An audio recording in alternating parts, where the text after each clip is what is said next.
അപ്പോൾ കല്യാണത്തിന് പോകാനായിട്ട് രാവിലെ കുഞ്ഞാവെ ആദ്യമേ കുളിപ്പിച്ച് ഒരുക്കി സുന്ദരനാക്കി സിറ്റിയിലോട്ട് കിടത്തിയപ്പോഴേക്കും നല്ലൊരു ഉറക്കം പിടിച്ചിരുന്നു. അപ്പോഴേക്ക് ശിവാനമോൾ ഒരുങ്ങിയിട്ട് അമ്മായിക്ക് തല ചുറ്റി കൊടുക്കുമായിരുന്നു. അത് കഴിഞ്ഞ് നേരെ ഹാഷിം കുഞ്ഞിനെ എടുത്തു ഞങ്ങൾ നേരെ വണ്ടിയിൽ പോയി എടുത്തു. അപ്പോൾ ഇവർക്ക് വേണ്ടിയുള്ള വെയിറ്റിംഗ് ആയിരുന്നു. അങ്ങനെ അമ്മായി ശിവാനമോൾ കുഞ്ഞിൻ്റെ സാധനങ്ങളെല്ലാം എടുത്തുകൊണ്ട് ബാഗും ഒക്കെ എടുത്ത് സെറ്റാക്കി ശിവാനമോളും വന്നു.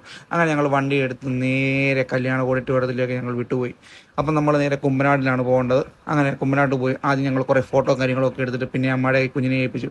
എന്നിട്ട് നമ്മുടെ ഇനോവയൊക്കെ ലോക്കാക്കിയിട്ട് നേരെ ഞങ്ങൾ ഓഡിറ്റോറിയത്തിലൂടെ മേലോട്ട് നടന്നുപോയി. അപ്പം മണിയാട്ട് ഓഡിറ്റോറിയത്തിൽ വെച്ചായിരുന്നു കല്യാണം. മിക്ക ആൾക്കാർക്കും അറിയാമായിരിക്കും ഇത് കുമ്മനാടുള്ളൊരു കൺവെൻഷൻ സെൻ്ററാണ്. എന്നിട്ട് നേരെ പോയി ഞങ്ങളൊരു ജ്യൂസൊക്കെ കുടിച്ചു.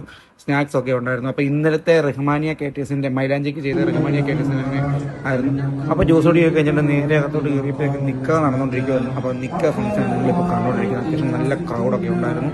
കൂടുതലും നിൽക്കുകയൊക്കെ ഇപ്പോൾ പള്ളിയിലൊക്കെയാണ് നടക്കുന്നത്. പണ്ടൊക്കെ സ്റ്റേജ് നടത്തുകൊണ്ടിരിക്കുന്നത്. പക്ഷേ ഇത് സ്റ്റേജിൽ തന്നെയാണ്. അടിപൊളിയായിരുന്നു. എല്ലാവരും കാണാൻ പറ്റും. അപ്പോൾ ഇതാണ് നമ്മുടെ കല്യാണ പെണ്ണിൻ്റെ ഡാഡി. അത് മാത്രമല്ല പെണ്ണിക്കുളംകാരെല്ലാം ഡാഡി എന്ന് തന്നെയായിരുന്നു വിളിക്കുന്നത്. ലാമിയ സ്റ്റോഴ്സ് കടയിലെ ഡാഡിയാണ് ഈ ഡാഡി. സ്റ്റേജിലെ നിക്കാഹ് ഫംഗ്ഷനും ദ്വാരപ്പും എല്ലാം കഴിഞ്ഞു. അപ്പോൾ അടുത്ത് നമ്മുടെ ചെറുക്കനും പെണ്ണും താലികെട്ടും കാര്യങ്ങളൊക്കെയാണ്. അപ്പോൾ ആ ഒരു പരിപാടിയാണ് ഇപ്പം നിങ്ങൾ കണ്ടുകൊണ്ടിരിക്കുന്നത്. അപ്പം നല്ല ക്രൗഡൊക്കെയാണ്. എല്ലാവരും അത് കാണാൻ വേണ്ടി വെയിറ്റിംഗ് ആയിരുന്നു.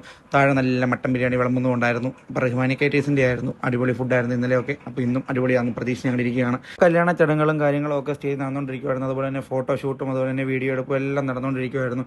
അപ്പോഴേക്കും നമ്മുടെ കുഞ്ഞിനെ എൻ്റെ കയ്യിൽ ഏൽപ്പിച്ചിട്ട് ശിവാനമ്പോളും അമ്മായും ഒക്കെ ഫുഡ് കഴിക്കാനായിട്ട് താഴോട്ട് പോയി. അപ്പോൾ കുഞ്ഞാപ്പൂന്ന് എൻ്റെ കയ്യിൽ കിടന്ന് നല്ലൊരു ഉറക്കം പിന്നെയും പിടിച്ചിരുന്നു.